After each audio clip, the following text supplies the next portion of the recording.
Could you survive early medieval England living as a serf? Was life back then really easier than we think, or was it a daily struggle just to stay alive? In this video we're diving into the heart of early medieval life to try and prize out the answer to this question. What about life's daily challenges? Imagine waking up in a freezing one-room home that you share with your pig and chickens, eating coarse bread every day and battling disease without modern medicine. How did anyone make it out alive? What was it like being a woman in early medieval England? From oppressive traditions to the dangers of childbirth, the challenges women faced might shock you. So please take a trip with me to explore the unexpected truths about early medieval survival in England as a serf, the untold stories of people's resilience and the gritty realities of daily life. By the end you will know if you could have survived the hazards and pitfalls life in early medieval England would throw at you. So without further ado, let's get to it.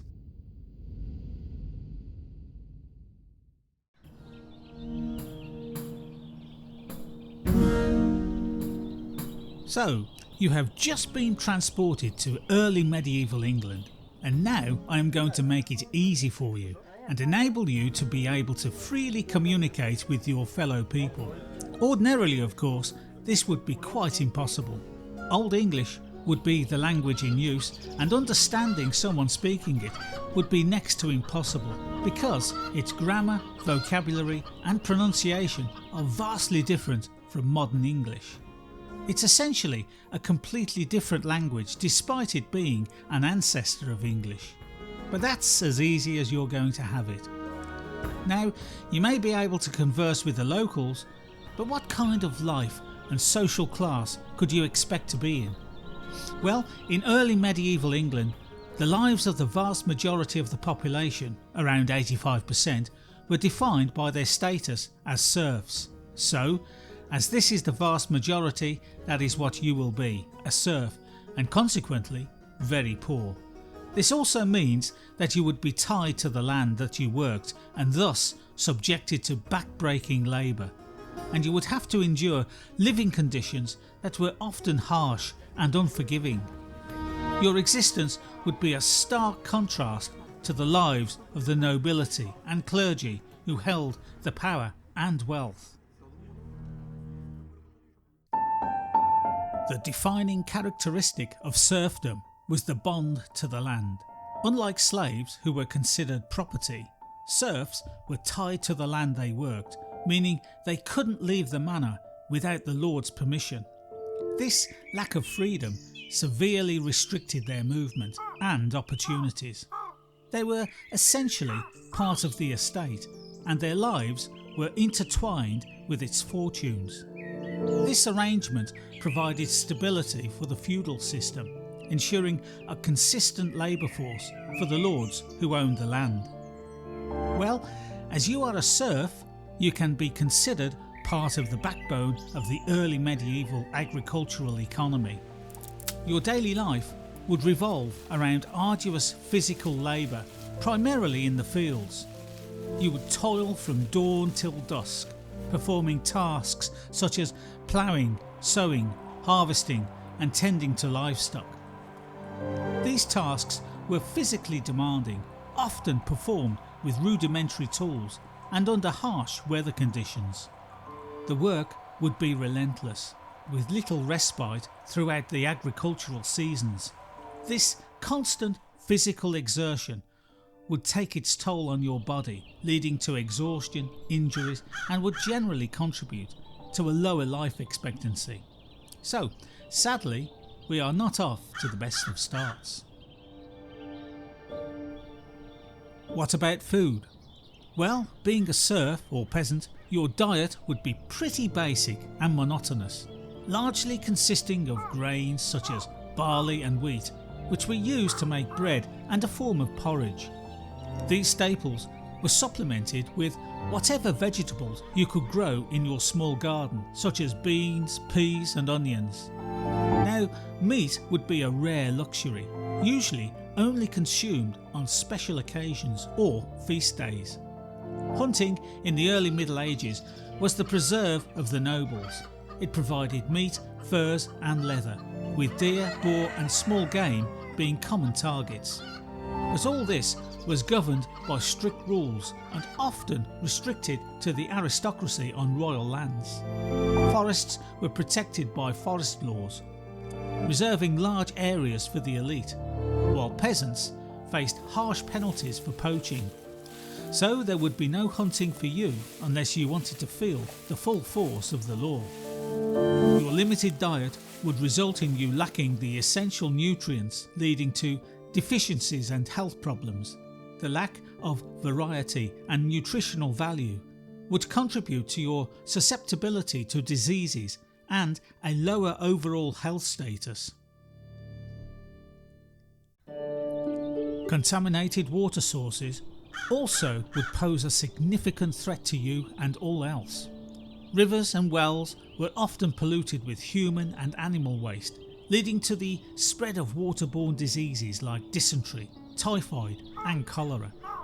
The lack of proper sewage systems and waste disposal methods exacerbated the problem. While the wealthy might have had access to cleaner water sources in some cases, the overall sanitation conditions meant that everyone faced a risk of infection. Dysentery was certainly no respecter of rank. As far as housing goes, you would typically live in a small, simple dwelling made of wattle and daub, with a thatched roof. Serfs' houses were usually 1 or 2 rooms shared with their families and sometimes even their animals. So yes, you would be on first name terms and good friends with your pigs and sheep. However, the lack of proper ventilation and sanitation made these dwellings damp, smoky and prone to infestations. Overcrowding was common, further exacerbating the unsanitary environment that you would have to live in. These poor living conditions would of course contribute to the spread of disease and respiratory problems, further impacting your health and well-being.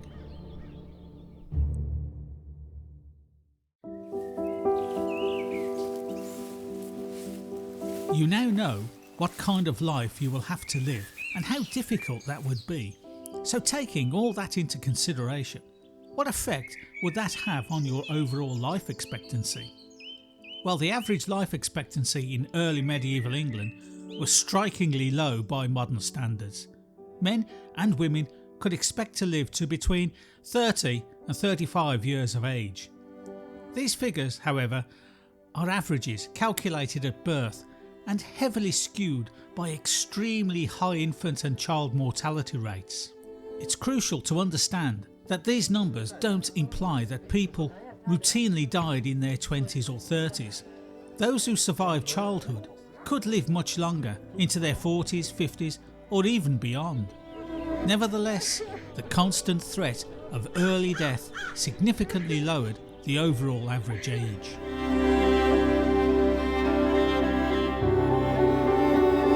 Okay, I have done you another favour and transported you to early medieval England as an early 20-year-old.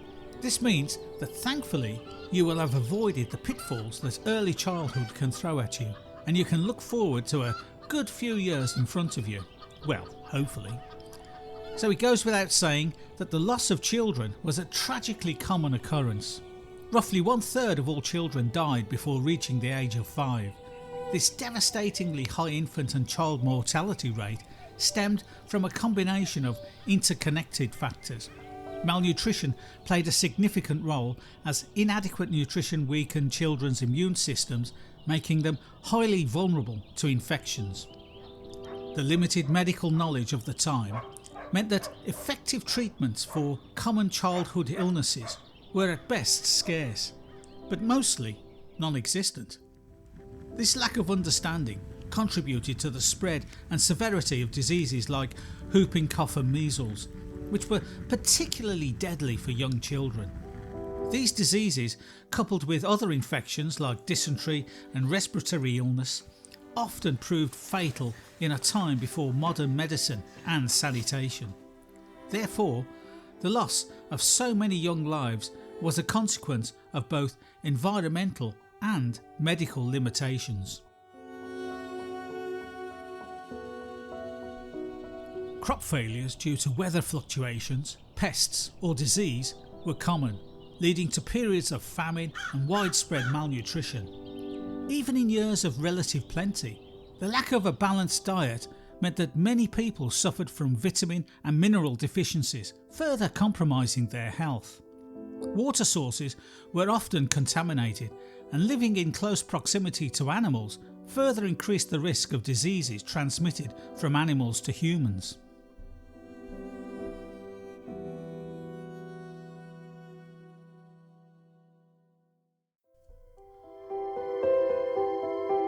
One threat looming over the population may well surprise many people. Poisoning. Yes, this is another hazard you would have to negotiate. Poisoning took various forms and affected different social strata in distinct ways. While food scarcity and infectious diseases posed constant dangers to all, poisoning added another layer of vulnerability, with specific hazards targeting both the wealthy and the general populace. For the wealthy, lead poisoning was a significant concern.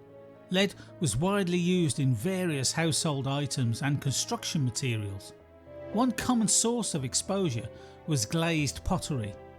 The glazes used to create these ceramics often contained lead, which could leach into food and drink, especially acidic substances like wine or fruit juices.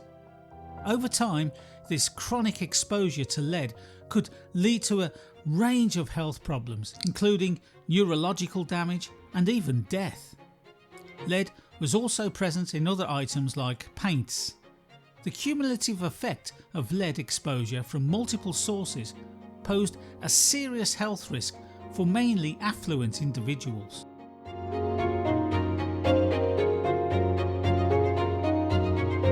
For the wider population, ergot poisoning, also known as ergotism or St. Anthony's fire, presented a far more widespread and dramatic threat.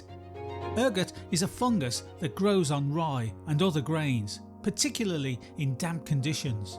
When contaminated grain was used to make bread, the ergot alkaloids present in the fungus could cause severe illness. The symptoms of ergot poisoning were varied and terrifying. One form, known as convulsive ergotism, caused painful muscle spasms, seizures and hallucinations.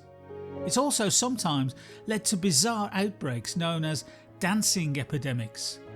This was where uncontrollable muscle spasms and convulsions would manifest as frenzied dance-like movements. Those afflicted would sometimes dance for hours or even days, seemingly unable to stop until they collapsed from sheer exhaustion, injury or even death. These episodes, often interpreted through a religious lens as demonic possession or divine punishment, highlight the profound impact of ergot poisoning on both the physical and mental state of individuals and communities in this period.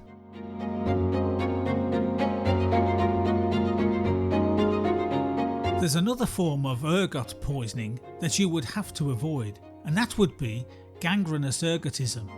This restricted blood flow to the extremities, leading to intense burning sensations followed by gangrene, the death of tissue which could result in the loss of limbs. Outbreaks of ergotism in its various forms were often widespread and could cause significant mortality and social disruption. The dramatic symptoms, particularly the hallucinations and gangrene, often led people to believe they were afflicted by divine punishment or indeed witchcraft.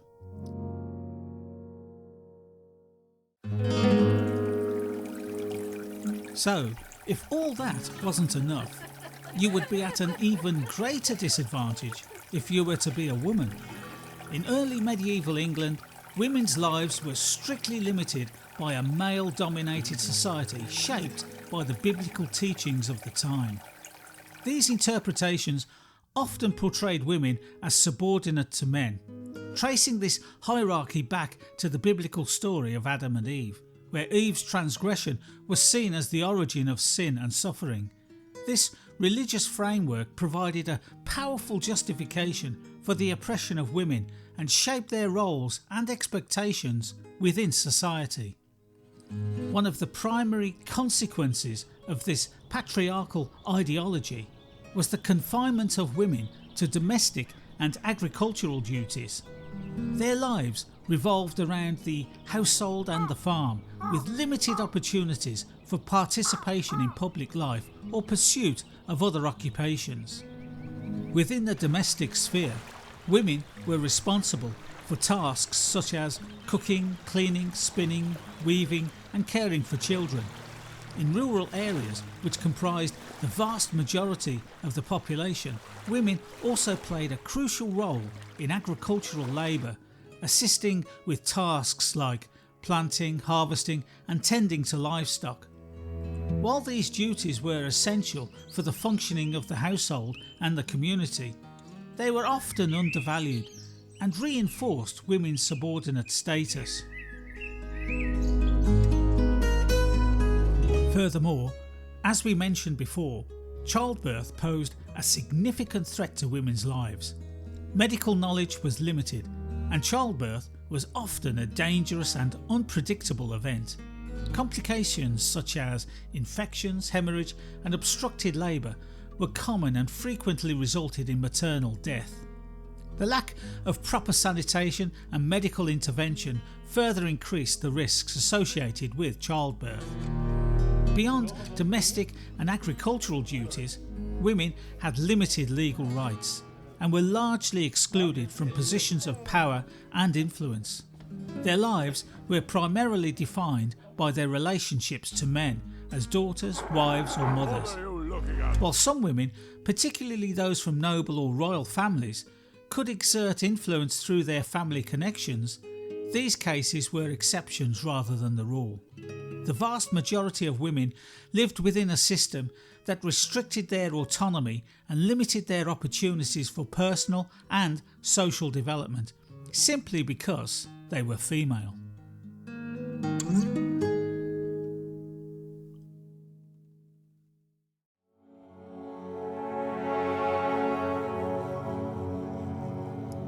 Now this brings us nicely onto the English judicial system of the time. Let us hope that you would not transgress the laws of the day and be subject to the subsequent punishments. Now the Church wielded significant influence over both spiritual and secular life, shaping social norms and contributing to the legal framework of the time. While not directly administering secular law in all cases, the Church's moral authority and its close relationship with the ruling powers meant that religious doctrine permeated the legal system. This influence is evident in the strict laws governing various aspects of life and the brutal punishments meted out for transgressions. The Church's teachings emphasised morality, obedience and adherence to religious doctrine. Sins were not merely spiritual failings, but could also be considered offences against the social order, this warranting earthly punishment. This perspective led to criminalisation of behaviours that the Church deemed morally reprehensible, including theft, gambling and other acts considered disruptive to social harmony.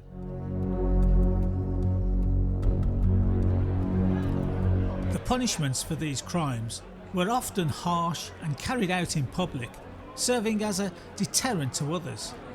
Hanging was a common punishment for various offences, including theft, particularly repeated offences or those involving significant value. Branding, often with a hot iron, was another form of punishment used to mark criminals, serving as a permanent reminder of their transgression and a form of social ostracism. This mark could be placed on the hand, face or other visible parts of the body. One of the most distinctive features of the legal system in this period was the trial by ordeal. This practice, often sanctioned by the Church, involved subjecting the accused to a painful or dangerous test, the outcome of which was believed to be determined by divine intervention. The logic behind this was that God would protect the innocent and reveal the guilty. Several forms of ordeal were practiced, including ordeal by hot iron. The accused was required to carry a red hot iron for a certain distance. The hand was then bandaged, and if the wound healed cleanly within a specified time, the accused was deemed innocent. If the wound festered, it was considered proof of guilt. The second ordeal was ordeal by hot water. The accused had to retrieve a stone from a pot of boiling water. The hand was then bandaged and the healing process observed similar to the ordeal by hot iron. And the third and final ordeal was ordeal by cold water. The accused was thrown into a body of water. If they floated, they were considered guilty, as the pure water was believed to reject the impure. If they sank, they were considered innocent and hopefully pulled out before drowning.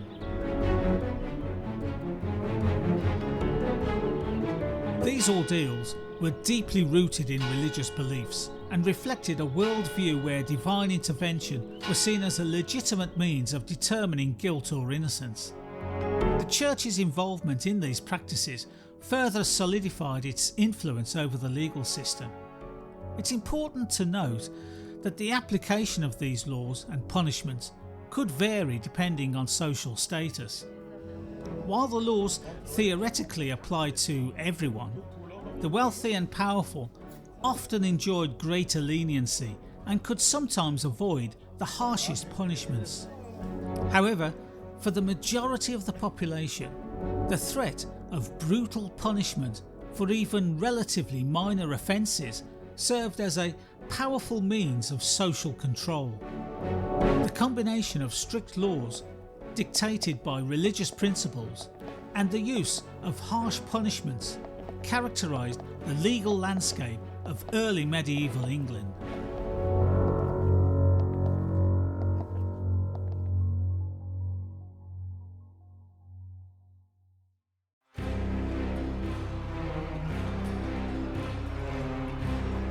So, if all this wasn't enough, if you were male, you would have one final hazard to negotiate: warfare. This was a pervasive feature of life in early medieval England, impacting all levels of society, but particularly devastating for the peasant class. These conflicts stemmed from various sources, including internal power struggles between rival kingdoms, succession disputes, and external threats, most notably from Viking incursions. These constant conflicts had profound social, economic and demographic consequences. One of the most significant impacts of these wars was the forced conscription of peasant farmers, the backbone of the medieval economy. These individuals were often compelled to leave their fields and families to serve in their lord's or king's army. Unlike professional soldiers or trained warriors, peasants were typically ill-equipped and lacked extensive military training. They were often armed with rudimentary weapons like spears, axes, or even farm implements. This lack of training and equipment made them extremely vulnerable in battle, leading to high casualty rates among their ranks.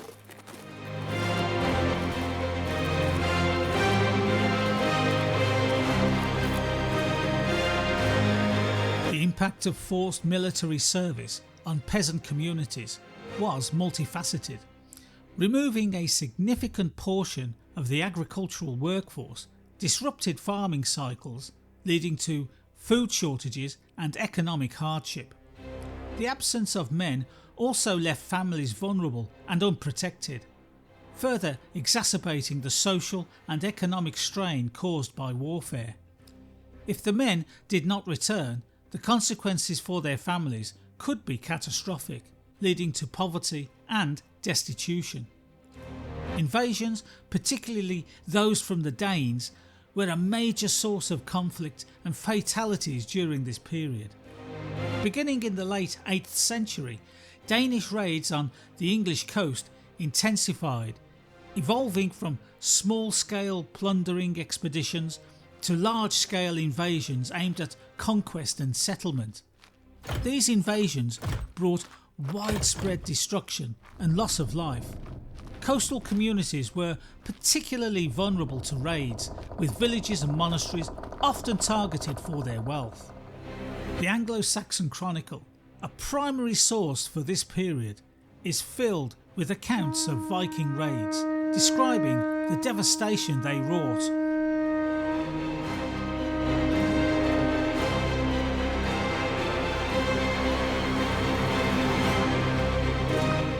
The scale of these invasions increased over time, culminating in the establishment of the Danelaw, a region of England under Danish control. This period saw major battles and prolonged periods of conflict between the Anglo-Saxon kingdoms and the Danish invaders. The impact of these wars and invasions extended beyond immediate casualties. The destruction of crops, livestock and infrastructure led to famine and economic instability. The constant threat of violence and disruption also created a climate of fear and uncertainty, impacting daily life for all members of society. So, warfare was a constant presence with significant consequences for the population. Serfs, often forced into military service, suffered disproportionately high casualties due to their lack of training and equipment. The combined effects of these conflicts had a profound impact on the social, economic and demographic landscape of the period.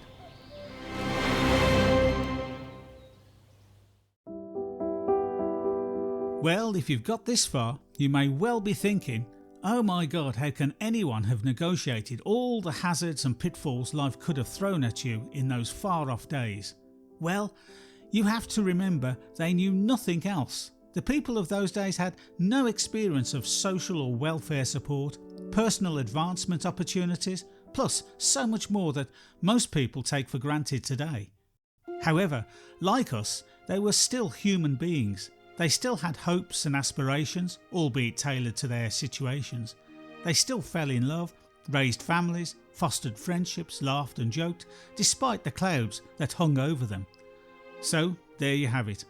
Living in England as a serf in the early medieval period was no easy task, but could you have negotiated the hazards that you would have faced? Please leave a comment and let me know. Well, thanks very much for watching another episode from History's Life Stories.